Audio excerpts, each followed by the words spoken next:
கொடுக்கும்படியாக நம்முடைய ஐயா சாது ஸ்டீஃபன் ஐயா அவர்கள் நம்மத்தில் இருப்பது நமக்கு மிகுந்த மகிழ்ச்சி. தோத்திரம். எத்தனை பேர் தாகத்தோடு வந்திருக்கிறீங்க? எதிர்பார்ப்போட கர்த்தர் உங்களோடு கூட பேசுவார். ஹல்லேலூயா. கரங்களை தட்டி கர்த்தருடைய நாமத்தை நாம் மகிமைப்படுத்துவோம். இப்பொழுதும் சாது ஸ்டீஃபன் ஐயா அவர்கள் நம்மத்தில் கர்த்தருடைய வார்த்தையை சொல்வார்.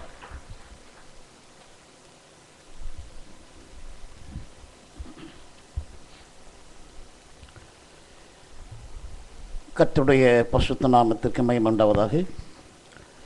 ஆசீர்வாதமான இந்த மாலை வேளையிலே கர்த்தருடைய சமூகத்தில் வந்திருக்கிறவர்கள் யாவருக்கும் இயேசு கிறிஸ்துவினுடைய இனிய நாமத்திலே என்னுடைய அன்பான வாழ்த்துவதை நான் கூறிக்கொள்கிறேன். ஹல்லேலூயா.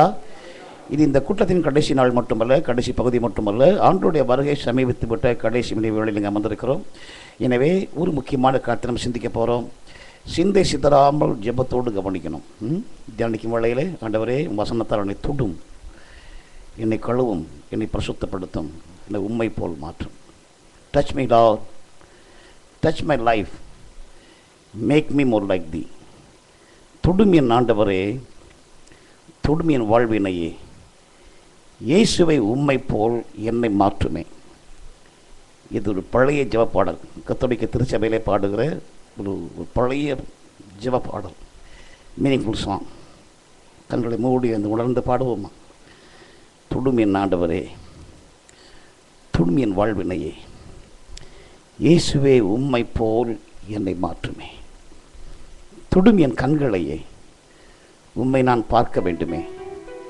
இயேசுவே உம்மை நான் பார்க்க வேண்டுமே. தொடும் என் செவிகளையே, உம் குரல் கேட்க வேண்டுமே. இயேசுவை உம் குரலை கேட்க வேண்டுமே.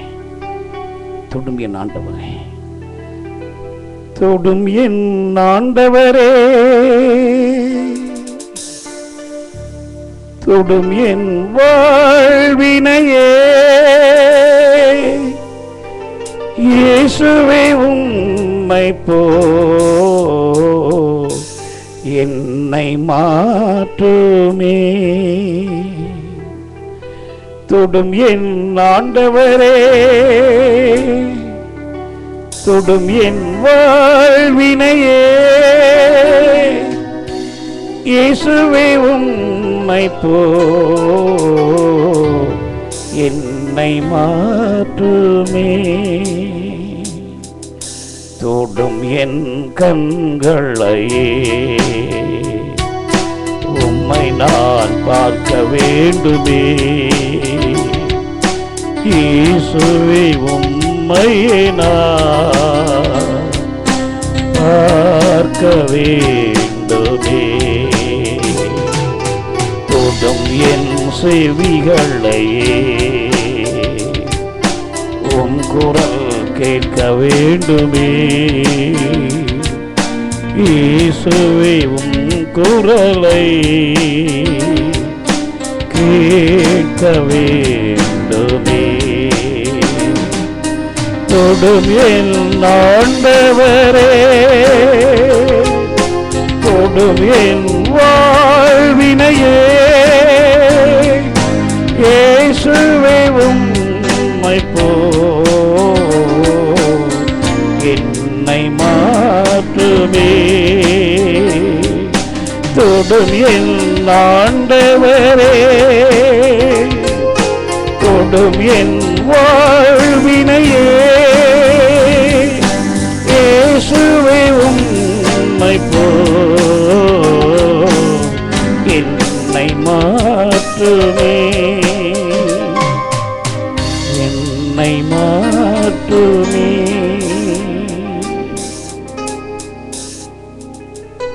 அன்புள்ள தகப்பனே, இந்த ஆசீர்வாதமான மாலை வேளைக்காய் நன்றி செலுத்துகிறோம். உங்களுடைய மாறாத கிருபைக்காய் துதிக்கிறோம், ஸ்தோத்திரிக்கிறோம் ராஜா. மீண்டும் ஒரு முறை உங்களுடைய பரிசுத்த பார்த்து அமர்ந்து உங்களுடைய வார்த்தைகளை தியானிக்க வந்திருக்கிறோம் ராஜா. என்னோடும் எங்களோடும் பேசும், உணர்வுள்ள உள்ளத்தாரும், வேத வாக்களை புரிந்து கொள்ளத்தக்கதை உள்ளத்தை மனதை திறக்க வேண்டும் என கட்சிக்கிறோம் ஆண்டவரே. தியானிக்கிற வசனத்தின்படியே ஜீவிக்க பலன் தாரும். எல்லாவற்றுக்கும் மேலாக ஆண்டவரே, என்னை எங்களை உம்மை போல் மாற்றும், நாமத்தை மகிமைப்படுத்தும் அருமை இரட்சகராகிய இயேசு கிறிஸ்துவினுடைய பரிசுத்த நாமத்திலே தாழ்த்தி வேண்டுகிறோம் பிதாவே, ஆமென். ஹல்லேலூயா. ரோமர் 8ஆம் அதிகாரத்தை திருப்பித்துக் கொள்வோம். ரோமர் 8ஆம் அதிகாரம் 29-30 வசனங்களை வாசிக்கலாமா? தம்முடைய குமாரன் அநேக சகோதரருக்குள்ளே முதற் பிறவனாக இருக்கும் பொருட்டு இருக்கும் பொருட்டு தேவன் எவர்களை முன்னறிந்தாரோ அவர்களை தமது குமாரனுடைய சாயலுக்கு ஒப்பாய் இருப்பதற்கு முன்குறித்திருக்கிறார். அவர்களை தமது குமாரனுடைய சாயலுக்கு ஒப்பாய் இருப்பதற்கு முன்குறித்திருக்கிறார். எவர்களை முன்குறித்தாரோ அவர்களை அழைத்தும் இருக்கிறார். எவர்களை அழைத்தாரோ அவர்களை நீதிமான்களாக்கி இருக்கிறார். எவர்களை நீதிமான்களாக்கினாரோ அவர்களை மகிமைப்படுத்தி இருக்கிறார். ஹல்லேலூயா. இந்த வசனத்தை தியானிப்பதுக்கு முன்பாக உங்களை பார்த்து கேள்வி கேட்பேன். நீ பதில் சொல்லணும். ஆண்டவர் எதற்காக என்னை முன்னறிந்தார், முன்குறித்தார், என்னை அழைத்தார், என்னை கழுவினார், என்னை பரிசுத்தப்படுத்தினார், என்னை நீதிமானாக்கினார்? எதற்காக? எதற்காக சொல்லுங்க. எதற்காக நீ முன்னறிந்து முன்குறித்து அழைத்து நீதிமானாக்கி பரிசுத்தப்படுத்தி இருக்கிறார்? எதற்காக? வாசித்தமே, தமது குமாரனுடைய சாயலுக்கு ஒப்பாயிருக்க. அப்பந்தான் நம்ம குறித்த தெய்வ நோக்கத்தை நாம் நிறைவேற்ற முடியும். ஆதியிலே ஆண்டவர் மனுஷனை தமது சாயின்படி தமது ரூபத்தின்படி உருவாக்கினார் இல்லையா? நல்ல கவனிங்க. ஆதியாகமம் 1ஆம் அதிகாரம் 26-27 வாசிங்க. பின்பு தேவன் நமது சாயலாகவும், நமதுங்கிறது ப்ளூரல், ஆங்கிலத்தில் அஸ் என்றது, யூஎஸ் அஸ், நமது சாயலாகவும் நமது ரூபத்தின்படியையும் மனுஷனை உண்டாக்குவோமாக அவர்கள் சமுத்திரத்தின் மச்சங்களையும் ஆகாயத்து பறவைகளையும் மிருக ஜீவன்களையும் பூமி அனைத்தையும் பூமியின் மேல் ஊறும் சகல பிராணிகளையும் ஆளக்கடவர்கள் என்றார். 27 வசனத்தில் பிதா குமாரன் பரிசுத்த ஆவியார் 3 பேர் சேர்ந்து மனிதனை உருவாக்குறது திட்டமிடுகிறார்கள். இப்ப 27 வாசிங்க. தேவன் தம்முடைய சாயலாக மனுஷனை ஒருமையில வரும். தம்முடைய சாயலின்படி மனிதனை சிருஷ்டித்தார். அவனை தேவ சாயலாகவே சிருஷ்டித்தார். மனிதனை சிருஷ்டிக்கும் நோக்கம் திரித்துவ தேவனுடைய உள்ளத்திலும் உள்ளது. ஆனால் சிருஷ்டிக்கும் பொழுது ஒருமை, தமது சாயலின்படி. ஏன் தெரியுமா?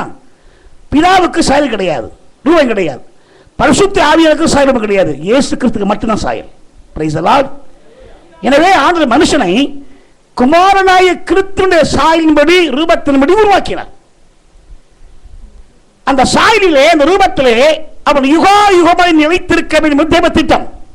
பாவம் செய்த மனிதன் தேவ சாயல் இழந்து போனான், பாவ சாயலானான்.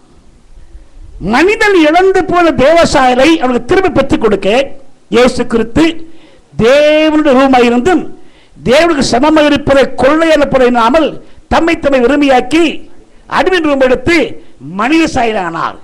ஏன் தேவன் மனித சாயலானார்? மனிதன் இழந்து போன தேவ சாயலை, அந்த ஆதிஸ்தானத்தை மீண்டும் பெற்றுக் கொடுக்க அவர் மனித சாயலானது மட்டுமல்ல. ரோமர் 8ஆம் அதிகாரம் 3ஆம் வசனம் படிச்சு பாருங்க.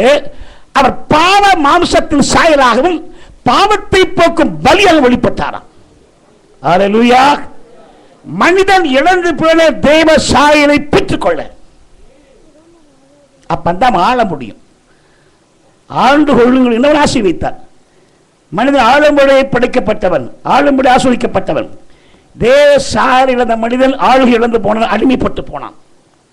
மீண்டும் ஆளணும்னா இழந்து போன தெய்வ சாயலை பெற்றுக் கொள்ளணும். அது மட்டுமல்ல, சீக்கிரம் வெளிப்பட இருக்கிற ஆண்கள் சந்திக்க வேண்டுமானால் தேவ சாயலை பெற்றுக் கொள்ளணும். இருந்தால் 1 யோவான் 3ஆம் அதிகாரம் 2-3 வாசிக்கிறோம். பிரியமானவர்களே, இப்பொழுது தேவனுடைய பிள்ளைகளாய் இருக்கிறோம், இனி எவ்விதமாய் இருப்பது இனி வெளிப்படவில்லை. ஆகிலும் அவர் வெளிப்படும் பொழுது அவர் இருக்கிற வண்ணமாகவே நாம் தரிசிப்பதனால் அவருக்கு ஒப்பாய் இருப்பது அறிந்திருக்கிறோம். அவர் மேல் இப்படிப்பட்ட நம்பிக்கை வைத்திருக்க எவனும் அவர் சுத்தமாக இருக்கிறது போல தன்மையும் சுத்திவித்துக் கொள்கிறான். அவர் வெளிப்படும் பொழுது அவரை போல் இருந்தாலும் அவர் சந்திக்க முடியும். அது மட்டுமல்ல, ஏன் கிறிஸ்தன் சாலை பெற்றுக் கொள்ளணும்னா, சுற்றி இருக்கிற நம்முடைய தேசத்து மக்கள் கிறிஸ்துவை கண்டுகொள்ள வேண்டுமானால் தேவ சாயலை தரித்துக் கொண்ட மக்களால் மட்டுமே முடியும். தெரியுமா? கடந்த நூற்றாண்டிலே நம்முடைய இந்திய தேசத்தில் பணி செய்த பரிசுத்தவான் உண்டு. பெயர் ஸ்டான்லி ஜோன்ஸ். ஸ்டான்லி ஜோன்ஸ் அமெரிக்க நாட்டை சேர்ந்தவர், மெதடி திருச்சபையை சார்ந்தவர். பிஷப்பாய் வரக்கூடிய சூழ்நிலையிலே ஆண்டு அழைப்பை பெற்று இந்தியாவுக்கு மிஷினியா வந்தவர். மகாத்மா காந்திஜி அவர்களுக்கும் ரவீந்திரநாத் தாகூர் அவர்களுக்கும் மிக நெருங்கிய நண்பர். சாதாரண நாலுமுள்ள கதர் வேஷ்டியும் சாதாரண கலர் சட்டையும் போட்டு எளிமையாய் பணி செய்த ஒரு பெரிய பரிசுத்தவான் ஸ்டான்லி ஜோன்ஸ்.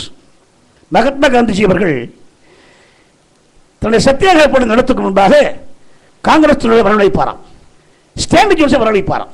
ஸ்டான்லி ஜோன்ஸ் இவர்களுக்கு வேதத்தோடு பேச முடியும்பாராம். பேசி முடிச்ச உடனே எல்லாருக்கும் புரிய ஏற்படுங்கள் அப்படிம்பாராம். சிறையில் உட்கார்ந்து யாரும் வீண் பேசக்கூடாது, இதை படிக்கணும் பாரம். அந்த அளவுக்கு காந்திஜி அவர்களுக்கு மிக நெருங்கிய நண்பர் ஸ்டான்லி ஜோன்ஸ். ஸ்டான்லி ஜோன்ஸ் ஒரு புஸ்தகம் எழுதியிருக்கிறார். அந்த புஸ்தகத்தினுடைய பெயர் Christ on the Indian roots. இந்திய திருக்கள் இயேசு, ஆங்கிலத்தில் புஸ்தகம் உண்டு. அதாவது சம்பவத்தை சொல்லியிருக்கிறார். ஒரு நாள் காந்திஜியோடு பேசிக்கிட்டு இருந்தார். காந்திஜி அவர்களே, 6000 மைலுக்கு அப்பால் நான் இந்தியாவுக்கு வந்தேன்னா ஒரே வாஞ்சை எல்லாம் இந்திய தேசத்து மக்கள் ஜீவனுள்ள ஆண்டவர் இயேசுவை கண்டுகொண்டதான் வந்தேன். அத்தை இத்தனை ஆண்டுகள் நான் கடுமையாக ஊழி செய்கிறேன், பணி செய்கிறேன். ஆனால் இந்த வாட்சி நிறைவேறவில்லையே, நோக்கி நிறைவேறவில்லையே. இந்திய தேசத்து மக்கள் இன்னும் ஜீவனுள்ள ஆண்டவர் இயேசுவை கண்டுகொள்ளவில்லையே என்று வருத்தத்தோடு சொல்லிட்டு சொன்னார் காந்திஜி அவர்களே. இந்திய தேசத்து மக்கள் ஜீவனுள்ள ஆண்டவர் இயேசுவை கண்டுகொள்ளணும்னா ஏதாவது வழி இருக்கா அப்படின்னு கேட்டார். அவர் சொன்னாரா, ஸ்டான்லி ஜோன்ஸ், ஒரே ஒரு வழி இருக்கு அப்படின்னாராம். ரொம்ப அவளோடு கேட்டார், என்ன வழி கேட்டார். வேற ஒன்றும் இல்லைப்பா, இந்தியாவில் உள்ள எல்லா கிறிஸ்தவர்களும்